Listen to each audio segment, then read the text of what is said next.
Class is in session.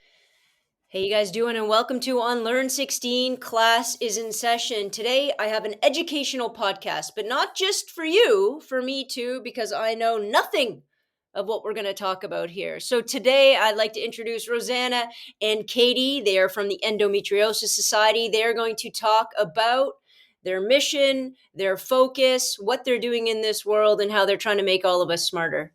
How you doing, guys? Hi, thank you so much for having us here. We really appreciate it. Fantastic. Do you guys want to give a pitch about what you're doing, who you're doing it for, why it's important? For sure. So, we're here representing the Endometriosis Network Canada, and March is Endometriosis Awareness Month. So, for this month, we have launched an awareness campaign called Endo. And the goal of this campaign is to reduce the delay to diagnosis, reduce the barriers to the delay to diagnosis, because just like what you sort of started with, awareness around endometriosis is quite low despite the prevalence. So it actually affects 1 in 10 women and girls, and unmeasured numbers of two spirit, transgender, and gender diverse individuals. So that looks like almost over 2 million people in Canada that live with this disease. And the awareness of it and the understanding of it is quite low. So the overall goal for our No Endo awareness campaign, which was funded by the Sexual Health and Reproductive Fund through Health Canada, is to get that awareness out there, to get that education out there, not only for folks that are living with this disease, but like society in general, because really it does have a societal impact and not just an impact to the people that are living with the disease as well. Absolutely. I think the only time I've ever heard of endometriosis, to be honest, is with somebody like my age or a little bit older, and they're talking about their period pains and they're talking about how hard it is. And I've heard a couple of people talk about ablation. I know you guys are going to talk about that, but I never even contemplated that young people could possibly have this. So when I'm teaching, and I shared this story with you, but when I'm teaching young kids and somebody comes up to me and says, "Oh my God, my periods," I'm like, listen, Linda, I get you. I get it. Stop using it as this card you're gonna play. And now I'm a real jerk because and what I should understand, yeah, sure, sometimes kids play cards to get out of gym or to get out of something. Yeah. But what I need to understand, and I really should have, this is just my own ignorance or forced ignorance. I don't know. What I really should understand is that the levels of pain that are associated with menstruation are wide, right? Some people get horrible pain, and some people get absolutely nothing. And whether that horrible pain comes with endometriosis or not, is important that we acknowledge that it is pain. It's like I'm negating pain of these young individuals just because they're young, and I don't assume that, or just because they're young and I'm like, how bad could it be? Because it wasn't bad when I was in grade 7, right? Yeah. And Yeah. that's somebody, I mean, I think I'm a little bit educated, and I've been doing that forever. Like literally the first conversation we had about this, I'm like, oh, I gotta stop doing that. And it's only because we had that conversation. Yeah. But I think that that's part of this delay to diagnosis, is that there's so much taboo and stigma around the idea of talking about menstrual health in Yeah. general. So like that's part of our goal, is so like let's break down those barriers. Let's create spaces where folks are allowed to, or feel freely to, express whatever they're feeling, and know that they're going to be met with compassion versus judgment or dismissal. We know with like the endo community, there's a stat where it's like almost 80% of people that are living with endometriosis were met with dismissal and invalidation from their healthcare practitioners, and being told that their Oh, pain was real? So they normal. went in. So okay, so let's get into this part. So they go into their doctor. They say I'm having horrible pain, and the doctor, on the whole, will say take some Advil. Yeah, yeah. And So and even knowing any stats, even knowing that this exists 1 in 10. yeah, I think that's a there's so many pieces to this puzzle, and part of that piece is if the frontline workers. So like for example, like I live with the disease myself, right? And so the first time that sort of the symptoms were coming up for me, I was 11, and I went to my GP, and I was told, this is normal. It's all in your head. Take a little bit of Advil, and that sticks with you, right? Like the impact of that at the age of 11, I didn't get officially diagnosed until I was 27. So It's for all in those your whole head. year, like a huge chunk of my life, I was being invalidated, gaslit, made to feel like I was crazy, like I needed antidepressant. Like these were things that I was being told from my I'm healthcare sorry. practitioner, You someone said that I should trust. they said you needed antidepressants Yeah. because your Like stomach it was hurt like during your period. because it's in my head. It's in my head. And Oh. it's so devastating to hear that. And what is even more devastating is that this is such a common narrative with the endometriosis community. There are so many folks that are going to their, family physician, their GP, and explaining their symptoms and being invalidated and not and being made to feel like there's something wrong with them and not that there's actually a name to what's going on, you So, know? what were your symptoms? And I know Um, I'm assuming the symptoms range. I read the list. It's long. yeah, But what were your particular, if you don't mind sharing, yeah, your no, for sure. I think with endometriosis, absolutely, there's a list of common symptoms, but again, like what you were just speaking to, like pain shows up differently for every person, right? yeah. And so what may be worse for me may not be worse for maybe something simple for somebody else, right? And so for my experience, it was like the moment that I got had my first period, I was in severe pain. I was hugging the toilet, throwing up, like be like unfortunately my mom experienced the exact same periods, and it was sort of like passed down, right, where she was like, this is exactly what I went through, And she and this is normalized what it. you're She's like, "Suck she it up." normalized it, and not out of the fault of Oh, she didn't know. herself. It was that Yeah, she went like she was sure. telling me stories of like you know her like my grandma, like back home in Ireland, this is what grandma had as well, and this is what they used to do for her, and so this is what they did for me, and so this is now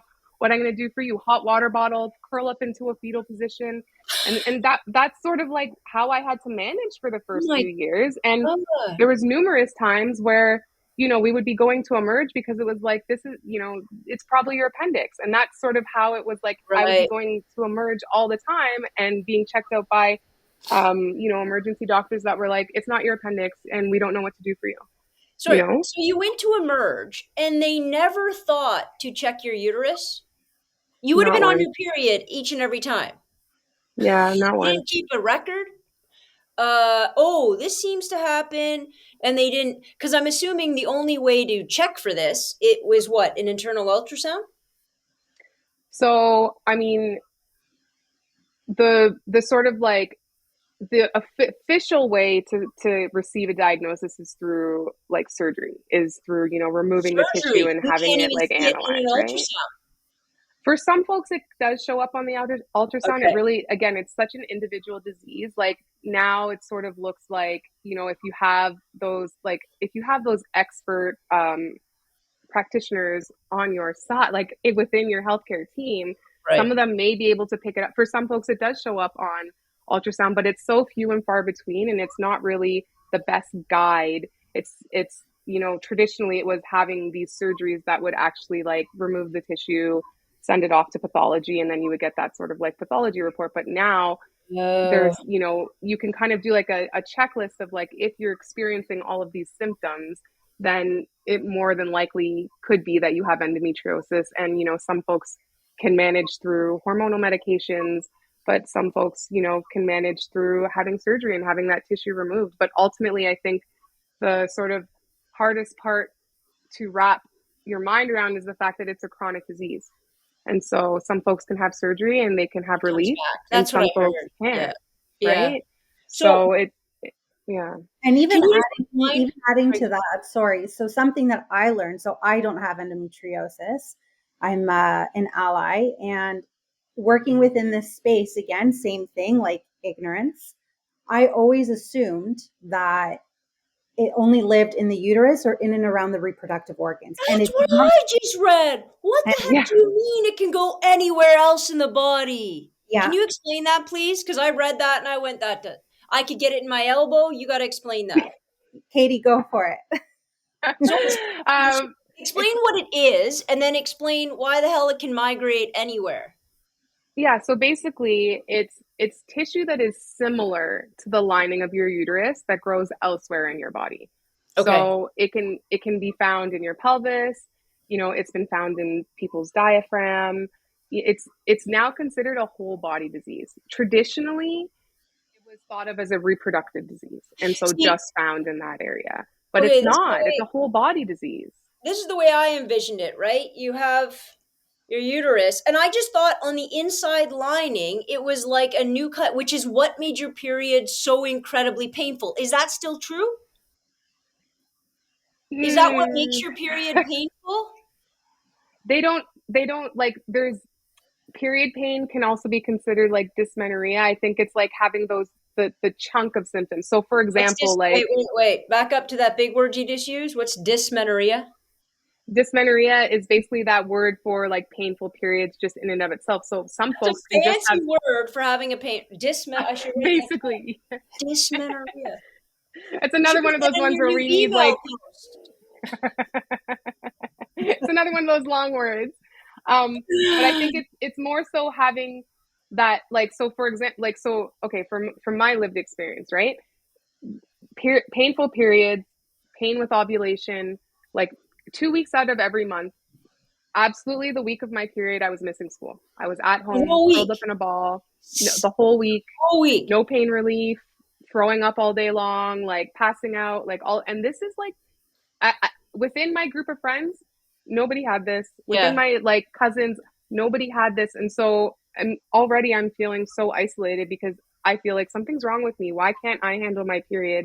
I'm seeing my friends that are getting their period, and life goes on. Like it's not like Yeah. whereas like when it was hitting me, it was like immediately I had to go home. If I was at school, I needed to leave. If I was at the movie theater, I needed to go there. I remember I have vivid memories of like being in grade 7 and 8 and going to birthday parties and having like parents judge the fact that they thought that I was maybe drinking, and that's the reason why I was throwing up. And it was like, no, I'm throwing up because I have my Sneaky period, and grade I don't seven. even know how to explain that to them Yeah, because it's yeah, like yeah. nobody understands, right?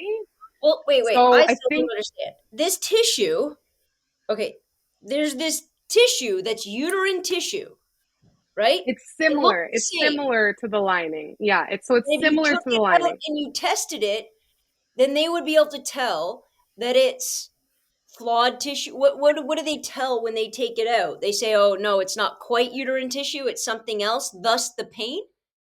It's basically, I mean, I'm not a doctor, so I can't give you like the full. I wish I was in that sense to give you the I full was gonna say, scientific I'm like like, reasoning, Katie, right? the doctor though, but this is a part of it, right? As well, is that you actually learn, like listening to some folks in the community and listening to the way and the words that they use to describe the pain. I'm floored because I'm like, you become your own doctor because after You so have many years of having to be an advocate for yourself, because nobody's advocating for Katie, nobody's advocating for other folks similar to Katie, right? So those people have to put on this magical hat, this magical lab coat, and start using these words to make themselves be taken seriously. And that to me is so jarring because I have 4 children, 4 boys, 4 cis boys, and I cannot imagine my eldest son, who's going to be 16 this year, using some of the vernacular that these folks have to use to explain their pain. Like, that's just wild to me. It's like, why isn't it enough for a youth, for a young person to walk into their doctor's office and say, I'm in so much pain that that pain is making me throw up, or I'm in so much pain that I can't stand up? Like, why do we have to attach the big words so that that doctor then now validates that young person's feelings? Like, that's a whole other issue in itself, Well, I right? think that is the issue. Yeah, I yeah. think the fact they don't have names for it, they're not really describing it. You know what I mean? And the reason why you're creating this awareness, I'm gonna say, part and parcel isn't just about the public; it's to motivate the medical community as a whole, and it's also to empower those individuals who are suffering with it. I think it's twofold. Number one, pain judging pain, internal pain, is near impossible, right? How do we do that? How do we measure that? Right? The only way you can measure it really is by taking the individual's word for any pain, the individual's word for it. Now, we also know that different people have different levels of pain that they can take. Now, this is where we get into, the difference between and the societal difference about the weight we place and we have placed on women and people with uteruses associated diseases and what they should be able to handle and what the rest of the world should be able to handle, right? We've seen those TikToks or social media posts where guys will go and they'll get the thing put around their stomach and they'll jack it up to see how they can handle menstrual cramps. And they'll get Yeah. to, like, it's a 1 of 10. They'll get to like a 5 or a 6 and they'll tap out for the most part, right? The amount of pain that people who bear children can handle has to be up here, right? Yeah. It has to be up here, because if it wasn't up here, the human race would die tomorrow, because we'd be like, no, thank you, I'm not doing that. So since it's up here, and since people who can give birth have such a high capacity for pain, it's no different than your mom telling you, well, you're just gonna take it, because that's what we're built for. We're built to take that kind of pain. And then there's the whole, why is it that illnesses that, obviously impact women aren't getting the funding, the focus, the attention, the respect of other things, right? I think that's the twofold answer there. I think and a lot of it comes from how we don't educate the whole population. Like, I love it in here. I think somewhere in here it says, this is for people with uteruses and people who don't have them, because you all have to be educated anyways. It's Yeah. super important, right? So that the whole room understands, no matter who has the uterus or not, the whole room can understand this is a level of pain and chronic illness and all of these things that we need to talk about. We don't just need to push it aside and go, oh, don't talk to me about that, I don't want to know about your period. Get over it, right? Yeah. I think that's huge. And I don't know if I feel like we're getting closer to it. I mean, I heaven help me teach grade 7 and 8 health. Um, we're getting closer to it, but it's hard, because you're fighting. If you can get a group of people in a room and then try to educate them, you really got to get their attention. I think I told you guys a story where I had a kid in the back of my room playing on his phone, and I was talking about periods. And anybody who's already gotten their period was kind of bored with my conversation. And some of the guys were sitting in the room, and some of them were kind of interested in asking questions, and other than weren't. And somebody said, how long does it last? And I said, I don't know, like 4 to 7 days, depending. And this guy dropped his phone in the middle of my class and they bleed for 7 days. How do they not die? And I'm like, see, now I just have to start with that. I think you gotta start with something like that. I you can't do this in school, but those machines to talk about levels of pain is also somewhere to start, and try to get, because I don't think you can have, how in the world can you have empathy for something like that? You Yeah. just I think, do, but you just do, right? Like, I don't, I think I speak, only for myself, and thinking back to when I was in high school. And I would like to sit here and say and raise my hand that I'm a very compassionate person. And those who know me well know how incredibly compassionate I am for things, and, whether they're healthcare related or not, the level of compassion I can have for people, even though it's not my lived experience. And at 16, I can say, looking back, many, many years ago, that I wish at that time I could tell my 16-year-old self now to say, hey, remember when Julie used to miss school once a month for a whole week? Yeah. Never in my 16-year-old head did it clue in, and I was a pretty compassionate 16-year-old, I like to say. Did it ever clue in to be like, hey, you missed school for a week? Like, what happened? To me, it was like, oh, she got her period again.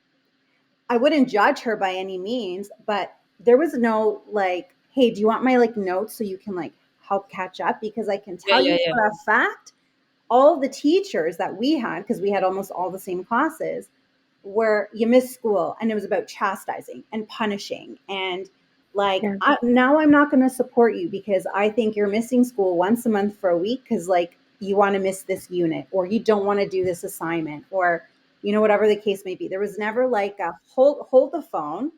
Why are you missing class? Right. Yeah. Like what happened, right? So it's just like, I think even though it's not your lived experience, through education, through awareness campaigns like the No Endo campaign, through the hashtag that we're using, this is not normal, this is life with endometriosis, we can help create that empathy. I live with 5 men in my house. And I'm so outnumbered by testosterone. It's unreal. And are there times where they're more compassionate than not? Yeah, there are. Are there times where they like, forget that I exist in the space? Sure, of course. But all to say that I would hope my job here in my home, living with the community that I live in, that I've educated them enough that even though something does not happen to you directly, doesn't mean that it's not happening to somebody. And it doesn't mean that Mhm. it's not impacting someone in some way, Yeah. shape, or form. We are a community, we are a village, and I will always stand by that. So I think that even though we can't know what pain is like from me to you to Katie, we can educate and say people feel pain differently. And it's really important to respect what someone is saying when they say that they're in pain. Do you think as a society we're really quick to minimize anybody's pain? Unless I can see you in a cast, unless I know that you're in the hospital, do you think that we under because I know exactly what you're talking about in schools, obviously. Do you think we undervalue a lot of that because we always assume somebody's just playing up on it to sort of get out of just like you said, to get out of something, to get, and then when it comes to period pain, because not everybody can experience it, there's no shared, at least feeling, somewhat, do you think that we are very quick to undervalue it because we're like, well, I don't, it's weird, it's almost like we're quick to say to other people, suck it up. I just feel like we are that culture. I don't feel in general that we are very empathetic when it comes to pain, period. No pun intended. Um, and then it just doubles when we talk about menstrual pain. Do you know what I mean? I don't know why that is. I Because it's so internal, because there's no external measure, you know? And maybe we're getting a Because little it's bit better. invisible. It's Because not it's visible. invisible. But Yeah, that's what it is, right? Like it's like if I'm walking around with a cast on my arm or if you can I'm see it. walking around with crutches, Look it's like, around. oh my Yeah. God, let me open the door for that. But do you know with like when I talk about like the impact is like it's like every part of your life. Like if we hear sometimes like folks like sitting on the bus and being curled over in pain and Yeah. somebody else yelling at them like give up your seat because you're so young, you shouldn't be taking that seat, somebody Right. else should be, and chastising them in that sense. And it's like this person, like we don't know what individuals are living with. It's very, Yeah. it comes from, I think, like that invisible piece. Same with mental health, right? Like Well, that's what I no was just one going will to ever compare take it to. mental health as seriously because we can't wear a cast on our brain that says like I'm Right. suffering with anxiety right now, I'm suffering with depression right now. Like it's not. And I always am so floored working within this space. Like the this sort of like wording that we're using of like whether you know endo or not, you know someone that has endo. Yeah, yeah, yeah. And that person may not even know that they have endo because they don't have that awareness, they don't have that education around them to understand what it is that they're living through, and that no, this isn't normal.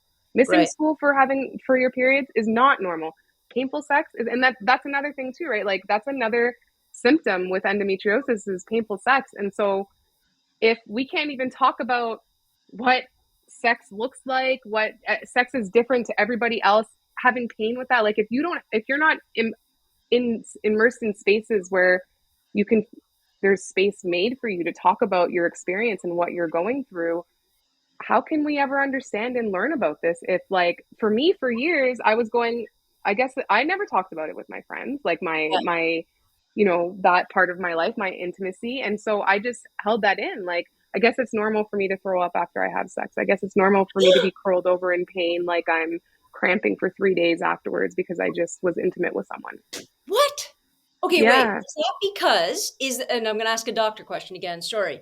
But is that because, is that because the uterine tissue that is forming other places is on the vaginal wall, which is causing the pain? Because nobody's having sex in their uterus. I mean, Well, that's just the thing, right? It's that, again, there needs to be more education and understanding, even from, there needs to be more research even from the healthcare practitioner side. right. They don't understand this disease. They don't know why it happens, and there's no cure for this disease. But it affects 2 million people in this country. I'm Just in this assuming country. I'm assuming it's an inflammatory response, which is why you throw up, which is why you go to the washroom, which is I'm just guessing. I'm guessing that any tissue or foreign body that's not supposed to be somewhere causes your body to inflame. And as soon as you're causing your body to inflame, there are painful responses to inflammation. I think inflammation is probably one of our biggest Yeah, problems. And that can cause a whole bunch absolutely. of different things. And and so that's my guess. But yeah, I mean, if you're saying to me they can't even answer that question, then this isn't this project that you guys are doing. Sure, is to educate young people and people with it and people without and all of that to raise awareness. But the point of raising awareness isn't to give them, you know, a community. It's to give them a voice because somebody's not putting in the time. Where the hell's the research? But and Understanding what it is. that's like part of this whole push is that there's so many pieces to this puzzle, right? One, we have the expertise here in Canada, but the folks that have that expertise, the researchers, they're not getting funded for the research here in Canada. Our surgeons here in Canada are fighting their own battles within their hospitals to say, I need operating time Right. for my patients, and the hospitals are going, but this isn't a debilitating, like, the hospitals are fighting back, going, there's no need for this. There's other diseases that are more important than people living with endometriosis. So you only get 2 days a month to do surgery. Like, you know what I So mean? Like, it's there's so many layers of this. well, So that's many. it has to be the biggest. That has to be the biggest layer. So if okay, let's say that somebody thinks that I have endometriosis. We've kind of gone through all of those stages. I've listed off all the common symptoms, and I'm they just going say, to add that that's about 5.4 years on average. "What Yeah. do you mean? That's how long it takes you to get the surgery?" So No, that's that's how long. the, Yeah. go ahead, Katie. No, no, no. Go ahead. No, like that, like for an average, for some folks, it is an average of 5 years before you even get like a diagnosis, sometimes 20 years. But then there's a wait time to get like that just because you get that diagnosis, there's still, it's a lifelong journey, right? So then there's like, sometimes it takes an average of 3 doctors before you're even like, before that one doctor where that person actually listens to you and goes like, I'm going to investigate, let's send you off to here, like, and start you on that path. Like, when I, from my own lived experience, when I finally met my surgeon that I'm working with now, and I sat in his room for 2 hours and he just listened and took notes and was compassionate, I cried afterwards because I was like, this is what a doctor's experience is supposed to, like. There's so much medical trauma that gets added in there of like, you don't know Is who to that a, trust at the end of the day. is that a doctor in Toronto? He's in Vaughan right now, Oh, but yeah, like a GTA doctor. But that experience, right, where it's like, I was floored that he took the time to listen to me, that he was compassionate, that he had some, and that it also, there's, again, like, there's so many layers, right? For folks that are living with this disease, when you are going to these people that you're trusting, they're telling you like just get pregnant and that'll solve your problem. Well, Well, one, what if that person that's going in there doesn't want to get pregnant? What I'm if sorry. fertility? Pause. Just pause for one Yeah. second. You're having all of this horrific pain. You're having pain when you have your period, before you have your period, when you have sex. You're throwing up after having sex. And you had a doctor, after listening to you say that, look you dead in your face and say, just get pregnant. It'll fix everything? Oh, 100%. Yeah. And that's a common narrative. That's not just like exclusive to me. That is a common narrative. And it's so damaging for a number of reasons because it also speaks to this old way of thinking that like this is just a disease that affects like fertility. And it's like, that's one, it's so damaging in a number of ways. Like, what about the people that are going there that fertility isn't what they're going in for? They don't want to have children. That's Yeah. not a part of what their future Just plan have a is. you have a choice. You don't want children, cool, but to get rid of this debilitating pain, just have one. That's what it's like. It's such invalidating to that person's experience, like the level of impact. Like that's, I think that's another piece to it too, right? Is like these doctors just kind of throw these things out there, and then they close the door, they move on to somebody else. But that individual walks away living with that and that impact of those words for the rest of their life, right? And Yeah. are continuously re-traumatized every single time. Like for folks in this community, a lot of times there's so much medical trauma that when it comes to like, oh, I'm in so much pain, I need to go to the hospital because I don't know what's going on. Some of them will choose not to go Yeah, because yeah, they yeah. don't want to go through. And it's That's the like point. you're putting your own risk, like you're Yeah. putting your own, even if it has nothing to do with endo, it could be something else completely. But it's like having lived through so many of those experiences, you're choosing not to take care of your health because you don't want to deal with the battle that's going to come of like how they're going to dismiss you, how they're going to call you a like. I can tell you numerous times for myself and within the community where it's like being treated as if you were just seeking pain meds, and that's the reason why you're there is because you just want pain medication You're instead of like I what's know. the problem, what's the Right. root here. And I was going to say I listened that your previous podcast when you were speaking about the experience with your mom resonated so much with me when you were like I got so emotional listening to it, and I'll do my best not to get emotional now, but those hard skills and those soft skills, right? Oh, And it's yeah. like that's what I'm talking about, like even with like my own experience with that doctor that sat with me for 2 hours and just talked That's to it. me and listened to me, like that soft skill. I don't care if you don't have the knowledge about endo, but if you're going to take the time to sit with me and be compassionate with me and work together with me like a team instead of just telling me like get pregnant, take antidepressants, take Advil, like work together with me, like that is life changing for somebody who's living in debilitating pain and not able to go to school, obtain your educational goals, work. Like how many times we hear within the community, and Rosanna can probably speak to this as well, like not being able to hold down a job because you don't people think that you're not reliable, but really it's that you have no control over your pain. And what Right. you feel like in the morning could be completely different from what you feel like at lunchtime. I can Yeah. be totally fine when I wake up in the morning, and by 2 o'clock, I'm curled up in a ball with my heating pads, my pain medication. Like, you know what I'm saying? Like, it's out of our control. And so that's where, like, when you're speaking about those soft skills, like, I feel like those soft skills are so important for society in general, like that compassion piece, right? Yeah. Well, yeah, those soft skills, and that's what when you start defunding a healthcare system, those are the first things to go. Of course, they Yeah. are because now you're just prioritizing. Well, that guy's head's bleeding, or this person wants to talk about pain I can't quite assess. I got to deal with the guy's head bleeding. Well, we only have X amount, right? I have X amount of time. I mean, my mom went through everything at Princess Margaret Hospital. Guys, this place is so busy. I can't even describe it. So jam packed filled with people. And they do a better job, I feel like, at soft skills, Princess Margaret, because they're experts and it's very narrow and it's very specific. But they do their skills quick. They have to do it quick because there's a lineup. And so when you're talking about something that a doctor doesn't understand, and we all know great doctors who don't mind not knowing, and other doctors who are like, well, if I don't understand it, it doesn't exist. There's some Yeah. problems too, right? But to be able to sit down and have that conversation, we're asking, you're asking a lot of a person that doesn't necessarily put a lot of stock in critical thinking outside of what they've learned. Yeah. And I don't mean to be disrespectful to the medical community. It's just that I grew up in hospitals. My mom was a nurse forever. Western medicine is very, we know what we know. Here are the studies, here are the treatments. If you're coming up with something new, you know what I mean? I'm going to try to put it into a box I've already studied.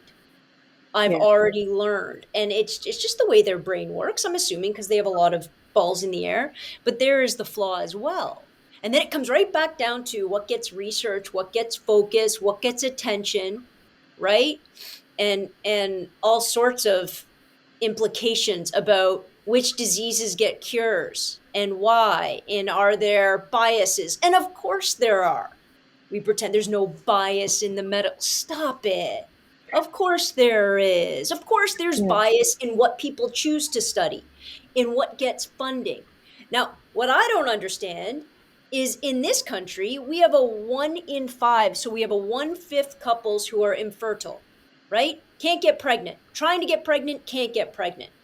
And endometriosis is a reason for not being, if you want one, not being able to get pregnant. And if you're a smart government or you're a smart country and you're looking into solving problems that actually are costing a lot of money and, by the way, costing us growth in our population, you would think this might be at the top of the list. But they're so quick to deny the pain of people with a uterus, so quick to dismiss it, right? And then my mind goes to the way women present with heart attacks, right? What? How the hell am I this old and I only realized, or I've only found out, that most women who are having a heart attack get pain in their back? What? What? And I think I learned it from Grey's Anatomy. I'm not joking. I saw it happen and then I looked it up. I'm like, oh my God, like such a huge percentage. And this is about sustaining, forget they're in, whatever kind of inbred or bias they have. This is about sustaining a population, not having our people die.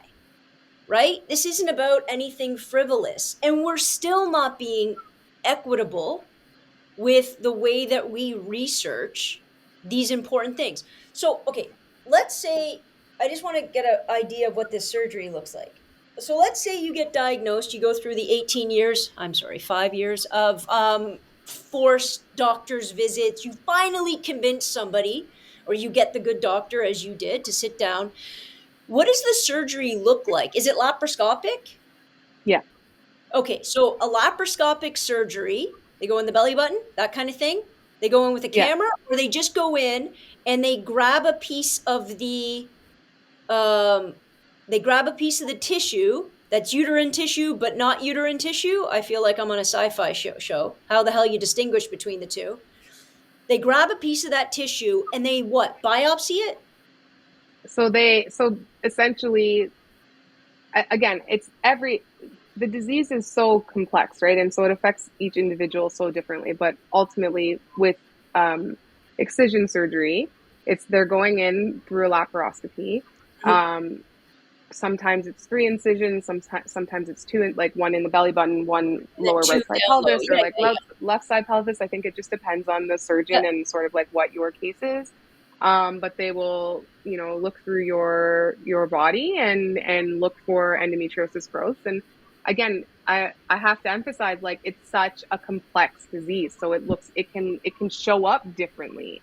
It can show up as cysts. It can show up as nodules. It can show, like, there's even different ways that it shows up. So even you can, like, I experienced this myself with my first surgery where, when I came out of that surgery, the doctor was like, totally fine. We didn't find anything, back at square one. And then my mental health took a huge tank because it was like, I thought I had an answer to what was going on. I don't have an answer. I'm back at square one. Right. So even then it's like, you have to make sure that your surgeon has that skill to even understand endo and all the different ways that it can show up in a person's system.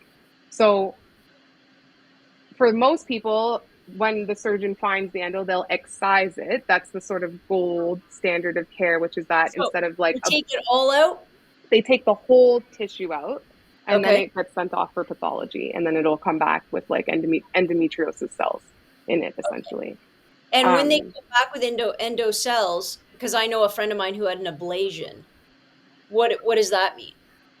So basically, that's like your, if you think about like, there's like a few different theories out there, but the one that I'm thinking of is like an iceberg theory, right? So if you think about an iceberg, right, you just see an iceberg that's above the water, but then there's like a huge chunk of it that's underneath the water that you Yeah, can't see, right? right, So an ablation surgery, ablation would basically just burn the top of it. So like get rid of that top, but that's the endo is still growing underneath, right? So right, excision takes the whole iceberg and right. removes it versus just that top layer where it's still growing underneath. Okay. And both of those surgeries, I'm assuming, affect and impact fertility. I think it really, so there's sort of like, there's like myths and unknowns about endometriosis again when it comes to this because they're like, it doesn't affect everybody's fertility. I think the hopes is that um, we want to get that diagnosis, the delay to diagnosis down so that way it doesn't impact people's fertility. Because if this is showing up for some people at the age of, 10, 11, Yep. and you're waiting until you're 30 years old to finally have your first surgery, like, sure, absolutely, that can impact your fertility. And it does impact some people's fertility. But there's also the flip side of that where you can get pregnant with endometriosis and then you're living a life managing endo and taking care of a family at the same Right, time, right? right. So I think the hope is that we want to reduce this delay to diagnosis so that way the disease doesn't continue to grow out of control for all of those years and impact people's fertility. Is there any other treatment outside of surgery? There's hormonal treatments, so you Do can they do think different. that a hormone may be imbalanced or a specific hormone in your system causes this tissue growth? They don't know. There's theories that like it's like that it grows off of estrogen. Basically it's very much like an estrogen dominant disease, so there's like different ways to manage it, and some of it is hormonal management. So some folks, that's the other thing too, right? Like some people really want surgery and some people don't want surgery. That's not something that Mhm. they're comfortable with, and so they'll go the medical management route, and that looks like being put into menopause for some people. That looks like different types of hormonal medications to sort of like try and balance and control your hormones to stop your period. So that way, if your period is the main sort of culprit, so to speak, of like your pain, if you can Well, stop having a you're period. not fixing the endometriosis, you're just No, fixing the primary driver for it's giving a you symptoms. band-aid. Yeah, Yeah. it's a band-aid solution, Does right? anybody else feel like this is very cancer adjacent? It is, and that's Is it the just the most me? frustrating part is that what we hear is that like, well, no, like like cancer is way more prevalent in society than endometriosis. So that's why, obviously cancer folks are getting their treatments, the research, the funding, all of that is there, right? And that's not discrediting, obviously cancer impacts so many No, people and of it's a course not. devastating Yeah, yeah, disease, but the prevalence of endo and the way that endo affects your system is very similar to cancer, but because it doesn't have that label of cancer, it doesn't get that same amount of care, research, disease. And we hear like, well, people aren't dying from endo, but that is not true because the mental health impact of yeah. living Mhm. with endometriosis and not having pain relief, not having answers, not having support, folks are taking their lives. People are taking their lives because they Yeah, they can't can't they can't handle it. go on living in the I'd way that they're also living. I take a guess there's also some you talked earlier about pain, like looking for pain meds. I would guess there's probably some addiction roads that get followed down on this path because you're trying to take the right pain med to take away the pain. And then all of a sudden, we all know how opioids work. You're in that category of pain med. When I say cancer adjacent, what I mean is you have tissue cells that aren't quite what it's supposed to be, causing Yeah. incredible pain and spreading throughout the body. My point there is it's not to necessarily say, oh, it's just as bad as cancer, or it's less than cancer, or anything like that. It's to say that it seems as though it's a similar line of research to talk about why we have cells in the body that aren't doing what they're supposed to be doing and that are causing pain, discomfort, and to some degree, the body not actually working the way that it's supposed to work. And we didn't even talk about what happens, like where else does this tissue go? And what else does it cause? Like you're talking about uterine pain and you're talking about period pain, but what if I have endometriosis cells on my heart? Is that Well, possible? that's just the thing, right? Like that, like it's been found in the diaphragm now. Like that's why it's been found on the spleen. It can affect your bowels. It can affect your blood. Like it's like a systemic disease, right? It can be anywhere at this point. And that's why, again, it's like mind blowing that they don't understand why this disease is happening. They don't have answers for that. They don't have like, oh, there's no cure. And so there needs to be more research. There needs to be more education and understanding on the healthcare practitioner side.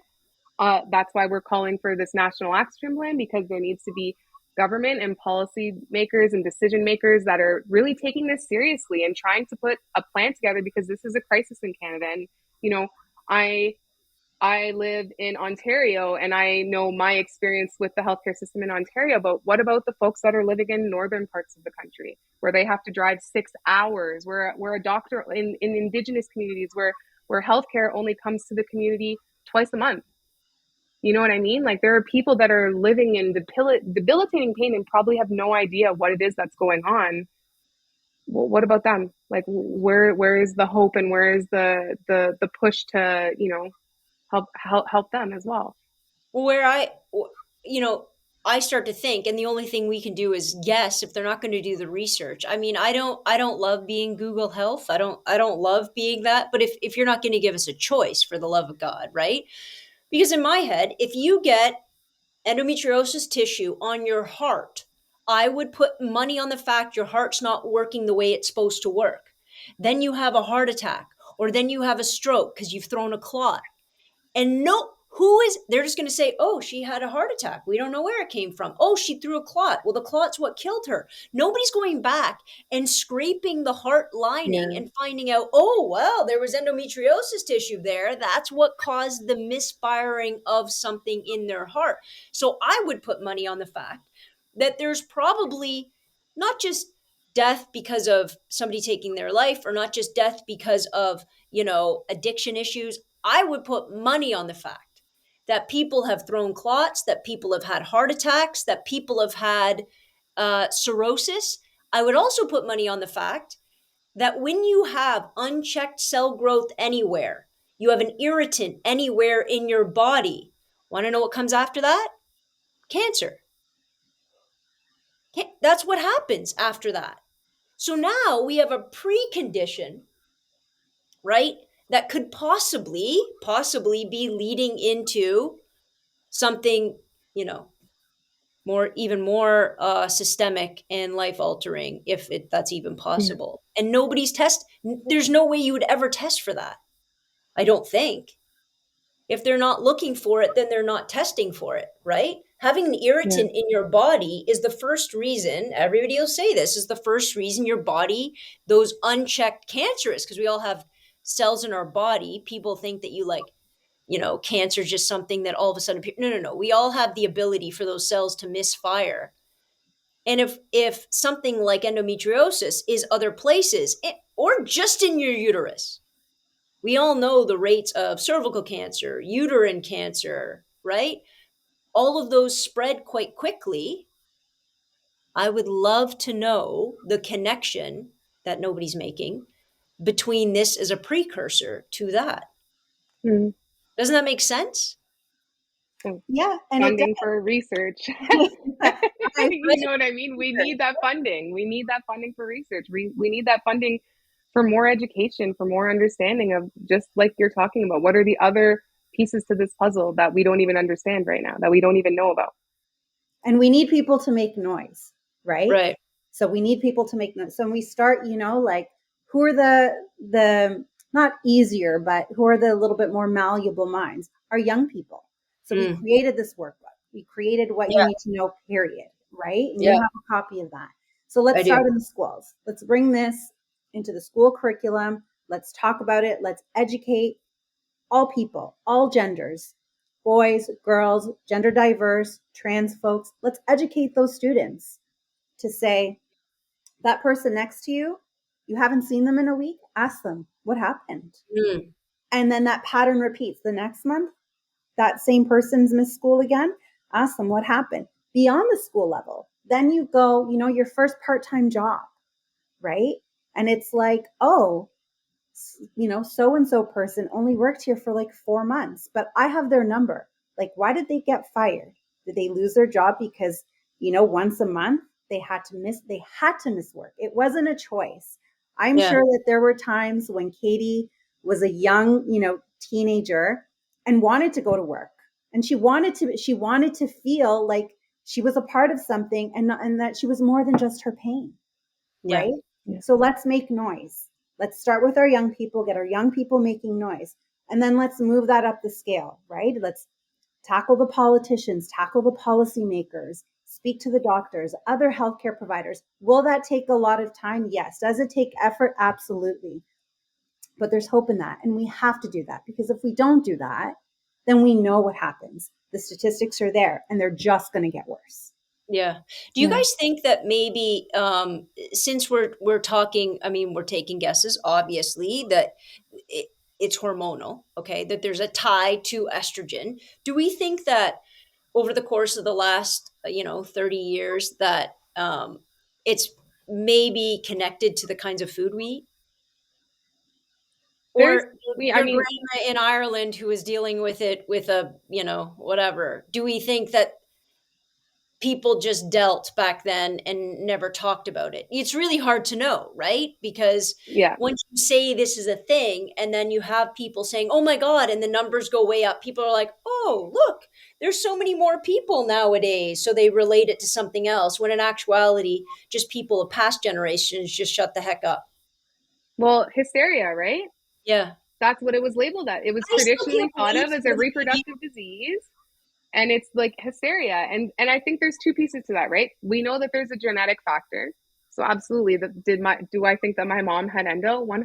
yeah, Do I think right. that my grandma had endo? 100%. But did my grandma grow up in a culture that understood that, where she would even be allowed to talk to her doctor about her period? Like, you know what I mean? Like creating Yeah, space to just have those conversations. And then the other piece is, we know that there is an environmental factor to it. So yeah, absolutely, there could be the fact that there's more of these chemicals in our foods that are, or whatever is in the air. Like yeah, there's that environmental, but again, that the only way we're going to get these true answers and the evidence is to have that funding for the research and for the education and for understanding the disease, right? But there is absolutely, we know that there's a genetic component, and we also know that there's an environmental component as well. So okay. That does make sense. Guys, this has been, I feel, well, I learned at least four new words. Is there anything else you guys want to add that I missed, or that's incredibly important, or if you want to direct people to a website or a social media site, or, obviously their MPP, whatever. I would Are there just any- say, I would just say from like an educator perspective, like I think that educators can be huge, huge allies for people living with endometriosis. I think that educators oftentimes spend more time with the kids than sometimes Absolutely. people's parents, right? And so if educators can learn about this and be able to pick up on those symptoms and be able to be an ally and part of somebody's journey of, hey, let's talk to your parents about this, or hey, let's talk to, if the school has a school nurse, whatever that looks like, let me be your sort of sounding board or your guide to help you down this path. That's a People living with endometriosis need as many people on their side to advocate for them, because the burden falls on the person living with this disease to speak up for themselves, and it's sometimes too much. So I I think think, educators have a huge opportunity to learn about this and to be a part of this change and to be a part of this movement. well, I think a very simple, and I know you guys are trying to get this into like the TDSB and the York board and the Durham board and all that. The very simple road to me is just saying, okay, it's part of the curriculum. Here you go. And I mean that can very easily, in my opinion, that should happen on a ministry level, meaning in Ontario, they set educational curriculum, right?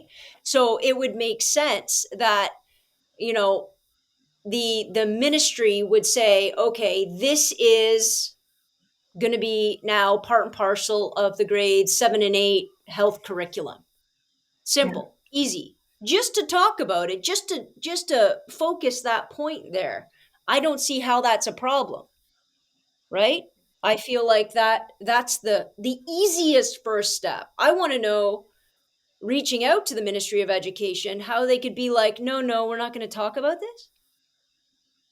Well, That's that's what our I. hope, is that we can have this in schools across Canada. I mean, Yeah. that's the dream, that's the goal. Well, here's the organizational issue. Every province runs its own educational system, so we have no nationwide education. So you would have to go to the Ministry of Education in all of our provinces and territories, and just say, "Here you go. This is it. Just put it in. Just put it in the curriculum." There's zero reason why you can't spend, X amount of time in every health course that's ever taught talking about this. There's no reason. I don't see any pushback from that. Oh, but In there fact, is. well, I'd like to hear that. To Yeah. be honest, like what's the pushback? Is the pushback they're still going to say, "Oh, honey, it's all in your head"? I mean, I'd love somebody from the Ministry of Education to say to me, if I gave this to them, "Oh, honey, it's all in their head." Is that what they're saying? So let's I'm put gonna that out there. So next steps, I'm let's gonna get someone find somebody from the Ministry of Education in Ontario. I'm going to go find them. I'm going to hand this to them. That's my new goal. Thank you. But that's what we need, right? We need I'll hand it to them educator and say, champions to get that word out there as well, to say, like, let's get this in our schools, let's teach this. The best part is it's a free resource, it's scalable. We wrote it with like plain language, so it's accessible. There's real lived experience stories in there from so many different cultural backgrounds, because let's be yeah, real, there's so many taboos and stigmas around menstrual health, right? So let's break down those stigmas, let's create space for these conversations, so that way for our future generations, it isn't something to be scared about to talk about. It's just like, oh, I have a headache. Oh, I'm cramping. Like, it just becomes part of our natural language, our natural checking in with one another. So we need those educator champions to bring these to their school boards, to bring these within their classrooms, to bring their colleagues with them on this journey, to say, let's join together and let's fight this. Let's get this word out there, and let's break down these taboos and stigmas, and get the education, the awareness, and ultimately the funding and the policy and decision makers to really understand that, like, this is a national crisis in our country. And, absolutely. and for those folks who are listening, just to your point, um, you can visit knowendo.ca. It will That's no endo. See, I thought that's a really smart way, but it's no KNO W. Not KNOW. no like I don't want it. That's fair. But this is like no as in become educated about. I like that. Yeah. And then you'll be able to Yeah. download not only the workbook, but the number of resources as well that we've developed over the last year. There's some great, ads as well that we've developed that really kind of give you that, for those visual learners, that visual aid of like what this might look like your coworker, someone in school, maybe even at a sporting event. So we definitely encourage folks to visit knowendo.ca if you're interested in learning more, as well as, again, contacting your local MPP. And please, please, please tell us if you can get someone from the Ministry of Education. I will drive to where you are. I will leave Listen, my I already know. weekend. I think I already know. The Ministry of Education is like this secret organization that nobody really knows who's in it. Like I feel like, and I got one person that I now know. Actually, we went to high school together. I just found out she works there, so that'll be the phone call I'm going to make. Thank you. Amazing. And then we'll Thank go from you. there. All of those links that you just said, just so everybody that's listening or watching, I will put in the text. So you guys can go to the text and the description of this video if you're watching the video, if you're just listening to it. And I'll put all of the links in there so that you guys can easily navigate that and go find out and go do your own research and all of those kinds of things. And then reach out to your own MPP. And if you can find a ministry person, just knock at their door.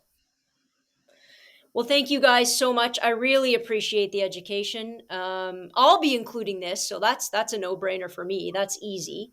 I'll be including this, and if you guys ever want to come back on here, you tell me, you call me. We'll do a whole other one. Thank All you. right. Thank you for this opportunity. Yeah. Thank you for sharing. Thank you for fighting for this, and I look forward to seeing what you guys are going to accomplish. Thank Have a you. great day, guys. And for everybody listening, I'll see you next week. Same bat time, same bat channel. Dismissed.